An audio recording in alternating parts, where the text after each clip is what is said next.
right.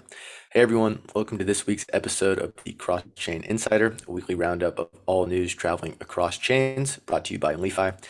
I'm Mark, member of the BizDev team and a metaverse believer. My Gigabrain co-host is Arjun, the jack of all trades and master of everything here at LI.Fi.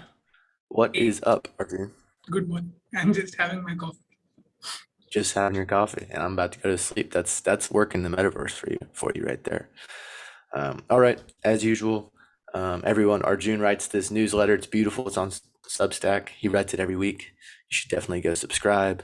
But because we're super cool, we also do it in podcast form, which is what you're listening to right now. And so, Arjun, as always, we start with the bridging updates from the week. So, Arjun, can you give us the rundown, the recap, the roundup? Whatever you want to call it. As always, let's start with one that involves LI.Fi, and this is a big one, right? So DeFiSaver, the widely used DeFi management platform, has integrated the LI.Fi SDK.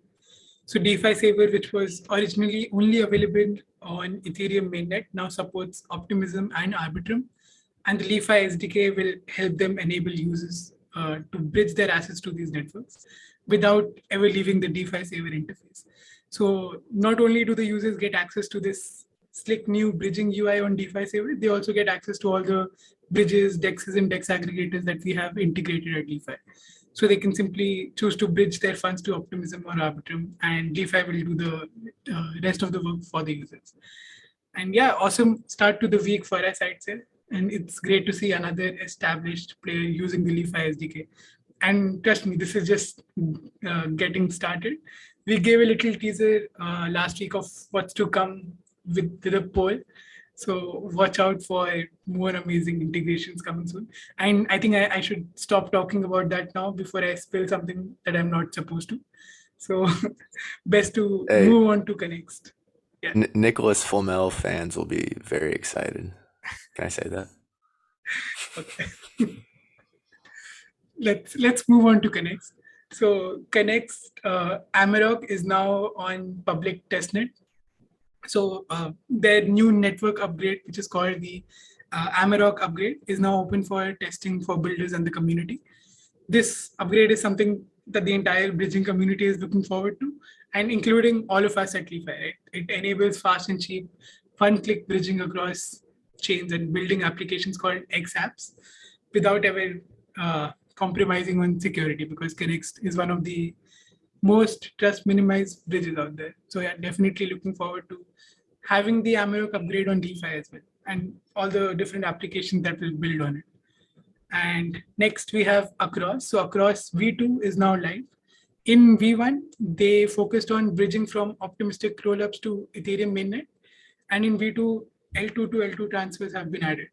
So it's great to see that they have more connectivity to their bridge now, because earlier they were always like one of the most capital efficient bridges and always had like cheap routes. But the only limitation that I found was the connectivity, because they only did rollups to mainnet, and now they have like L2 to L2, and this also makes your deep dive kind of redundant. I know. Do I need to go update it? I mean, in some time, I guess, because like no, V1 doesn't exist now. Bad timing, but it's okay. It's a good deep dive regardless. So let's move on to Quixotic. So they kind of gave a teaser about an Optimism NFT bridge. So Quixotic is an Optimism native NFT marketplace, and they dropped some alpha tweeting about a bridge to Optimism. And there's no official announcement yet, but it looks like we'll get an Optimism NFT bridge in the near future. So all eyes are on Quixotic.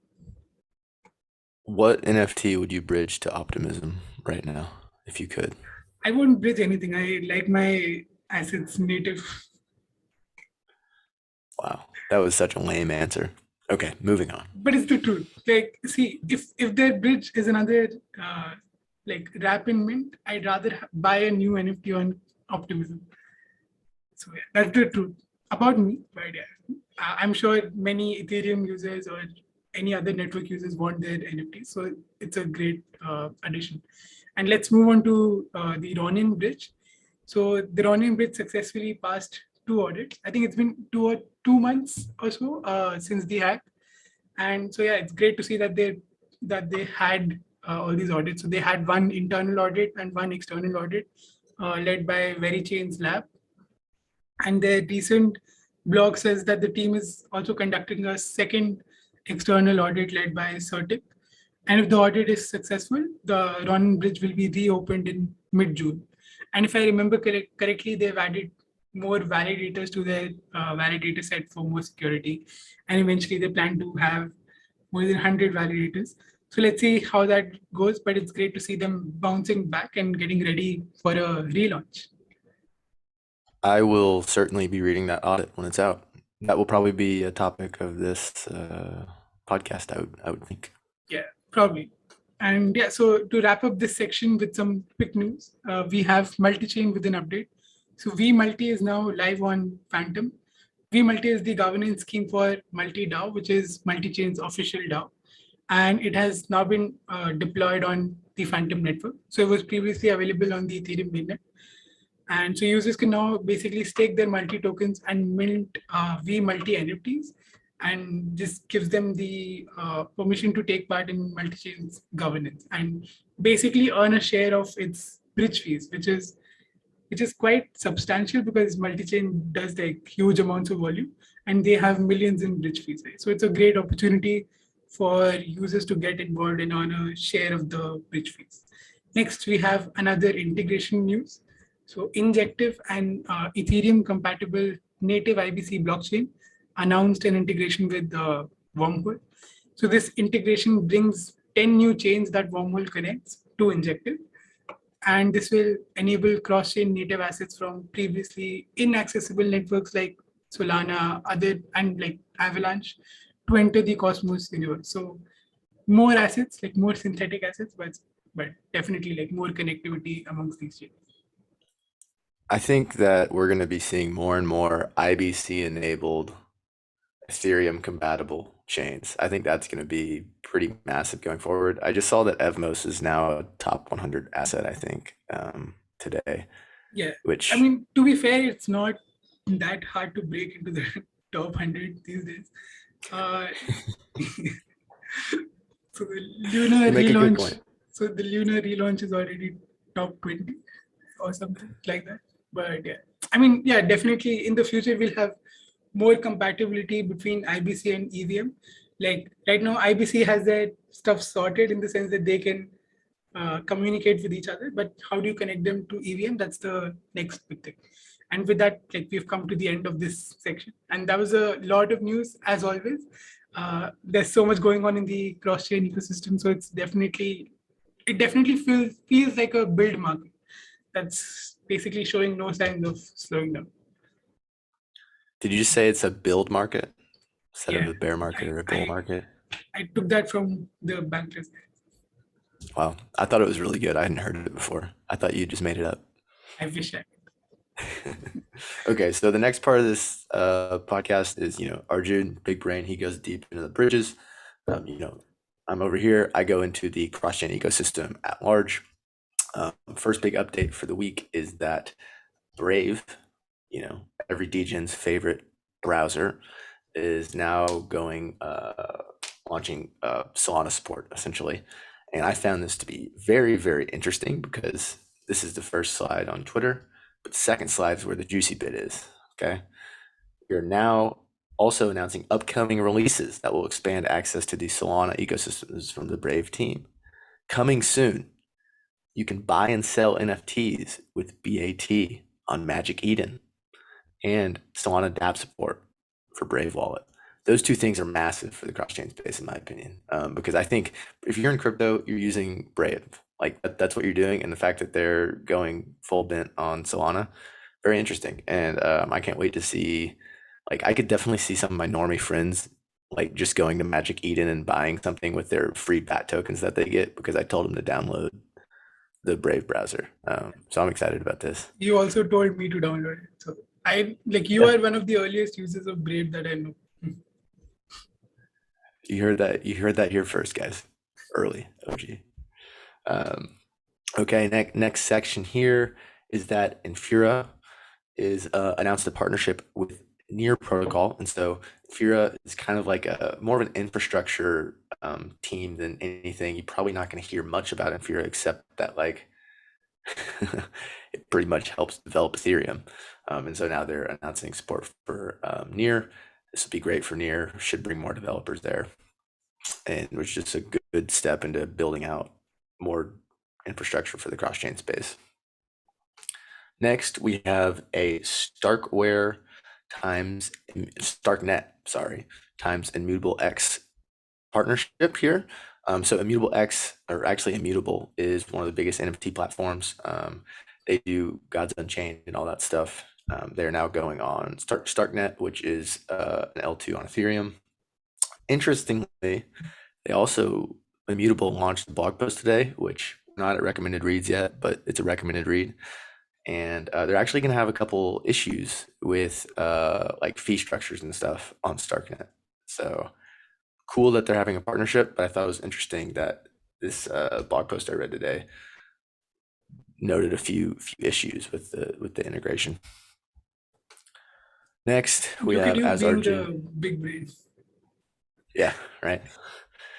Next, we have Arjun. As Arjun mentioned before, wow, I don't know, my mind kind of spaced out there. Terra, the Terra blockchain launched again. I'm not going to go too deep into this. We've all been keeping track of the Terra saga. The new chain's out. The tokens are going crazy. It's hard to keep track. Keeping track Do you and have any? losing money. Yeah. Do you have any thoughts on this, Arjun, or should we just move on today?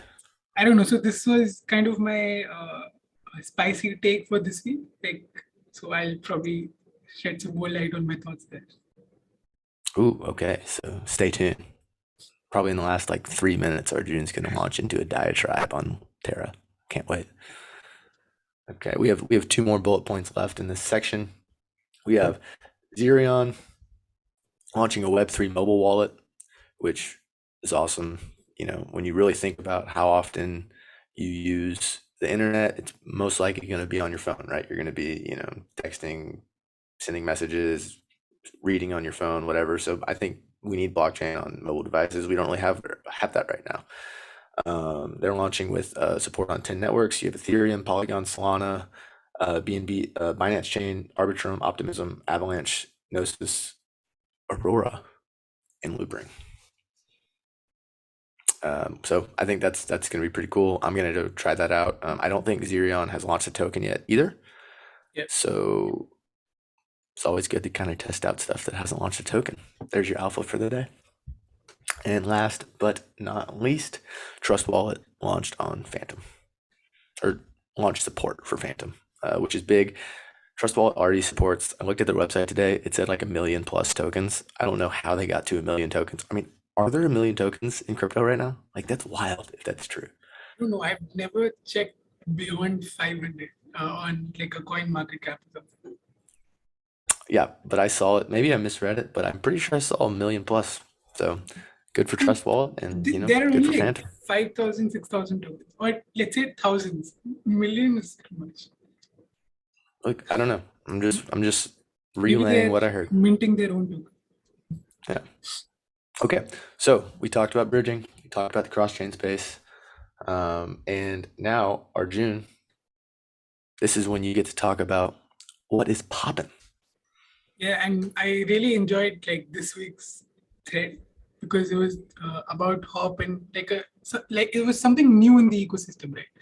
So and it's airdrop season, and with airdrop news all around, there's always a buzz on Twitter. And the recent airdrops have been special, not only because they involve bridges and L2s, but because these airdrops have adopted like new and unique models for distributing tokens to the community. So one such airdrop is the Hop drop, which is the Hop protocol's airdrop. And they've introduced a strategy to remove Sybil attackers from farming the token, basically. So Sybil attackers are those who create like anon identities or addresses and use them to gain basically unfair influence over a product. So they'll come in and out of a product and just try to farm an airdrop rather than using it for actually bridging funds and than exploring other ecosystems, like a Yeah. real user would. Yeah, to just jump into there, like an example of this would be someone buying 10,000 ETH on Binance, distributing that Yes. to 100,000 wallets, and then bridging once, like, like $50 through the hop bridge in order to get their 100,000 wallets to get to airdrop. And like, we don't want that to happen in the crypto space because, all these tokens we're dropping are governance tokens. So if one Mhm. person ends up getting 100,000 drops, then like they'll have an outsized reward via governance, and then they can maybe control hop maliciously in the future, or they'll just sell tokens and the price will drop, and then that's just no fun. So we don't like Sibblers are kind of not liked in the space. Yeah, and the Hop team kind of felt the same. Like distributing tokens to such attackers would basically be unjust to genuine users, right? With uh, actually using the protocol. And so to remove these Sybil attackers, they spent like 2 months crunching data, and they managed to identify 10,000 addresses out of the 45,000 eligible. Uh, and so there's a great thread by Chris Winfrey, the founder of Hop, about their methodology to identify Sybil attackers, which is probably not the best way to go about it, because like, you're kind of putting out knowledge for the attackers as well. Like, this is how we removed you from the list. But I'm sure like there'll be different mechanisms adopted by different airdrops in the future. So this alone was interesting, but the Hop team didn't stop there. So they got the community involved, and they announced rewards for like community members who can identify cyber attackers who had not been uncovered yet. And successful reports were rewarded like 25% of the saved Hop token, while the rest was distributed among eligible community members. So if you had been allocated Hop tokens, you basically got more tokens each time a Sybil attacker is identified. And so to sum up like all the good points about the Hop drop, so it weeds out all the Sybil attackers. It redistributes the tokens amongst like genuine users, and it gets the whole Web3 community involved with a work to earn kind of an opportunity, because they can find the remaining attackers and get a portion of the saved funds. So this is something special and a token launch mechanism that will surely be adopted by other projects in the future. And we're already seeing this being adopted with Optimism, who they announced that they removed additional 17,000 addresses and recovered over 14 million OP tokens. And all of this goes back to the community members, right? So it's great to see that not only are we removing all these like attacking wallets, but we're rewarding the community even more, giving them more opportunities to like earn as well, because you'll get rewards in OP tokens or OP tokens. So kudos to both the teams. Yeah, I will say, like, as a bridge user and someone who wants to interact with bridge governance in the future, I like this. However, I'm a little bit of a code is law type of guy, and not really. This is even really code is law because the airdrop rules weren't stated beforehand. But I do think it's tough to punish people who were using the hop protocol by not giving them a reward for doing so, because The that thing does is, like, bootstrap volume. you're kind of so it's very difficult to say who is a user and who is not, right? So you're kind of going into behavior analysis of addresses, and when you're doing that, you'll likely there'll be a smaller portion of users will miss out on it. Like me, I have 5 wallets and I bridged certain amount of volume that would qualify me, like definitely qualify me. But because I'm trying to like not use all of my funds in one wallet, I couldn't make sense of it all, right? So It's just an interesting concept yeah, because but I'm not sad about it, because you have to do certain things to benefit the wider community, and of course there'll be like a few members who will be left out, but it's okay. Like that's yep. part But of the I game. just like, to me, this might be the end of users seeing a platform that hasn't launched a token yet and just aping into it because they know that there's probably going to be a token in the future. And I don't know if that's a great thing for platforms in the future, because kind of like the win token has been a great reason to go, like I mentioned it with, Zerion, like the reason why I might download the app to test it out. I mean, so is it'll be a you guys are greater having it. Okay. reason to test out the app properly, right? So let's say someone used Hop before. Now, if someone had to farm the Hop drop, they would go LP funds for longer. They would like put more energy into it. So I think Okay. it's better. Okay. We got off track there, but it was a good conversation. Okay. So next part of the podcast is when Arjun, Senor Big Brain, he gives his reading recommend. Wow, I can't even speak, and that's why you're the big brain. I'm the small brain. He gives his reading recommendations for the week. Arjun, what you got? So the first one was a thread basically that I just organized all our resources into a thread. So I was just thinking about all the work that we had done over the past 6 to 8 months, and I went through our Medium blog page basically, and there were like 50 resources. So I was like, maybe there's a way to organize this into like bridge articles and ecosystem overviews. So this thread has bridge ecosystem over articles like trust as a spectrum in bridges or classifying bridges. Then there's like deep dives on individual bridges based on the framework that we worked on. And there are also interviews with our integration partners, ecosystem overviews that talk about different applications users can go through by bridging to all these chains. And I would definitely recommend checking out the resources in this thread, right? Because they're kind of a 0 to 100 of of bridges. Of course, I'm kind of biased, but I think this is good work. I'm also biased, but I think it is good work. Thanks for adding on to that. So next is an article about like bridge security, and this is an interesting one because we always talk about bridge security, but this analysis goes deeper into whether the message about certain bridges being safer than the others is actually passing on to the users or not. So Covalent's unified API has both the Avalanche bridge and Nomad. So Avalanche is the native bridge of Avalanche, which is kind of centralized and has more trust assumptions. And Nomad is an optimistic bridge with minimal trust trade-offs, at least in the early days. So they Covalent found, based on their data, that since the launch of Nomad, Nomad's TVL per user averaged higher numbers than Avalanche Bridge, and Nomad's users are also growing rapidly. In the first week of May alone, they saw 5,000 new addresses, right? So it's great to see that all the education and all the efforts of the Nomad team into uh, uh, basically talking about bridge security, bridge models, why their bridge is safer, is resonating with the users who are considering security as an important factor in their choice of bridges now.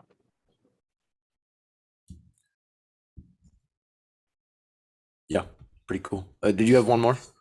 Oh yeah. So the next one is from the continued series of Twitter threads by the Wormhole team, educating the public about their product, which is always good. So this week they talk about xData, which makes it easy for protocols to synchronize data between chains. So the xData is what allows Wormhole to enable the cross-chain use cases, as it allows builders to move data cross-chain while keeping the data organized and accurate. Right? So this is the data messaging layer of Wormhole that's often less talked about, but this is what enables all the cool stuff. So it's an interesting thread and a great insight into how Wormhole works. So that's it from me. And what do you have for us this week? Okay. I have I think I have two recommended reads. They're both about Synapse. The first was written by CMS Holdings, which is one of probably the best Twitter follows on crypto Twitter. So if you ever need a good shit poster, are we allowed to cuss on this? Yeah, I mean, no, but Okay. I guess this is fine. Okay. Sorry, Philip. Um, but CMS Holdings, if you're new to crypto Twitter, definitely follow them. But if you're listening to a cross chain podcast, you're probably not new to crypto Twitter. So I'll move on. They substacked about Synapse and kind of went into just how their token works, how their different two bridging models work, and just kind of an overview of Synapse. However, I won't bore you with all those details because those details are actually in the next recommended read too. Um, But what I was wanting to point out from the article is I thought they did a great job explaining why cross-chain bridges and why multiple solutions to cross-chain bridging are necessary. So it's this little paragraph right here. In actuality, there are massive frictions when communicating between chains due to differences in infrastructure and messaging standards. This means that different chains speak different languages, and it's hard for those two chains to talk to each other. This leads to many issues with the current practices. Okay, so here are like the biggest issues with the cross-chain space, and lay it out perfectly, right? First of all, bridges take too long, right? If you're wanting to move an asset from chain A to chain B, like we've been like on the internet, everything's instantaneous, right? But in the bridging space, it's still like it takes minutes, and minutes is forever for us, internet age kids. Number two, there's just not enough assets that can go cross chain. You're limited to what you can do on certain bridges. Number three, when you go from chain to chain, you usually don't have gas on the chain you're bridging to, which is really cumbersome. And then last of all, you have unusable wrapped assets, which this is kind of getting the nitty gritty of bridging. But essentially, a lot of these bridges kind of just do an IOU on the next chain, and then they can make another IOU of that IOU by bridging that to a new chain. And then you have a wrapped IOU, and then there's no liquidity for that wrapped IOU, and it's terrible. And so shout out to CMS Holdings for making that really clear. That's the main issue about bridges. Like the first three are kind of surface level, right? Like even an outsider can probably tell you that in 1 week. But the fourth point is something that you will actually only realize the problem when you use these wrapped versions of tokens, and then you're just stuck on a new chain with no liquidity. So that's, I think, the main problem. And it's great that it's been laid out in like clear words. Yep. And then just Synapse then did another tweet thread that I won't go into too much detail on, but they kind of went over the two different ways that they bridge assets. And so the first way, which is, in my opinion, the preferred way as a bridger myself, is through a liquidity network. And then the second way is canonical token bridging, which is more of a lock and mint, and there's a lot of wrapping when you get to canonical token minting. But that's very important as well.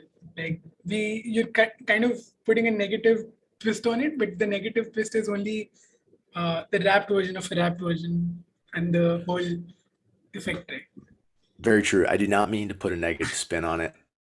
It's harder to scale wrapped assets. Like it's, in my opinion, because you're gonna have to keep wrapping them unless you kind of come up with a wormhole solution. If an asset doesn't exist on a chain, you have to wrap it. I know. I still don't love it, because then you have to build liquidity. Okay, whatever. I'm fine with like wrapping tokens. I'm not fine with wrapping NFTs. That's where I draw the line. Also, like we've said wrapping so many times, I'm now just thinking about wrappers. Anyways, that was way off topic. Okay, last part of the pod. We have about 5 minutes left here. Arjun, what's on your cross-chain mind this week? Yeah, so as I said, I was thinking about the launch of Terra 2.0 this week, and the new Luna token already has a market cap of around 9 billion. So I'm kind of trying to analyze if the Terra ecosystem, without a stablecoin like USD, like we can always question if it was even worth that much before the crash. After the crash, with the tainted image, trust issues, like are the developers still building? With all these like uncertainties and all the questions, is it worth that much? And I think this is something that you'll probably do better just by sitting outside and watching rather than getting your hands burnt trying to make a quick buck. So yeah, I'm kind of on the sideline. What about you? I think there's a lot of development on Terra, and I think there's a lot of developers, and I think it has a chance to stick around a little bit. Yeah, so the ecosystem, I think I used most of the applications and I really enjoyed using them, right? But to recover from something like this, you have to not only recover financially, which is an important aspect, but then there's also that whole one period of 1 week where teams started to deploy on other chains, like started considering different things. So it's very difficult, but it's something that's been done in the past as well. And if it can happen again, it'll be a great story. I'm rooting for them. Like all those developers deserve. Yeah, for sure. Yeah, I'm rooting for sure. them, but like so this consideration is from I would say an investment perspective. Yep. So I'm there for them, but should I be putting my money right now or not? That's my question. Okay, and then my last thought for the podcast is it's actually kind of an extra recommended read for you, but Vitalik published a research paper last week.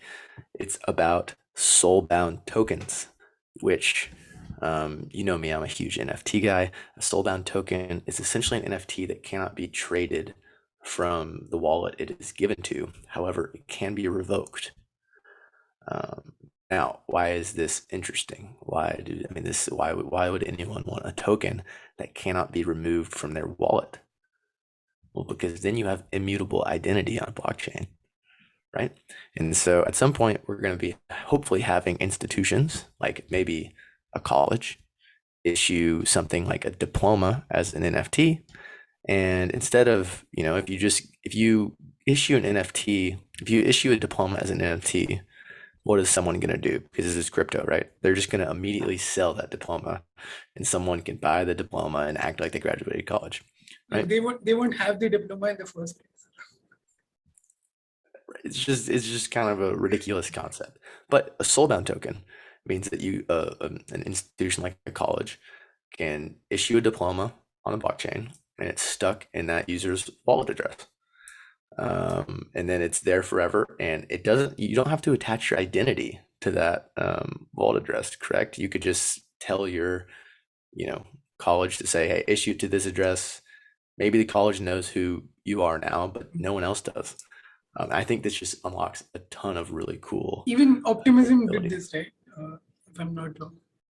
Yes, so Optimism is using this for governance. I think this is going to unlock a lot of decentralized governance options. This podcast is too short to really dive into it, but essentially, and our brains are also too small to dive into this right now. Exactly. But Vitalik thinks that SoulBound tokens are the key to creating a decentralized society, and this is a 37-page paper outlining that decentralized society, which are fueled by SoulBound tokens. So I'm trying to chew through that right now, figure out. Have you read it already? I haven't read it. I have read it. 37 pages. It kind of hurt after about page 28. I was like, gotta grind through. But it's so interesting. You got it. I would recommend anyone read it, especially because Vitalik wrote it, and like. If you want your brain to be smaller, just look at Vitalik's tweets and papers. That's it. Seriously. Okay. Do you have anything else to add? I think I'm done for the week. Okay. Well, that is the latest episode of the Cross-Chain Insider. For more info, be sure to subscribe to the Cross-Chain Insider, the newsletter that Arjun writes on Substack. He is a Substack award now. You should also check out LI.FI, LI.FI. We're building the ultimate cross-chain money Lego. You can check us out on Twitter at LI.FI Protocol, or you can join us on Discord. We're a good hang. And with that, until next week. Yeah, see you next week.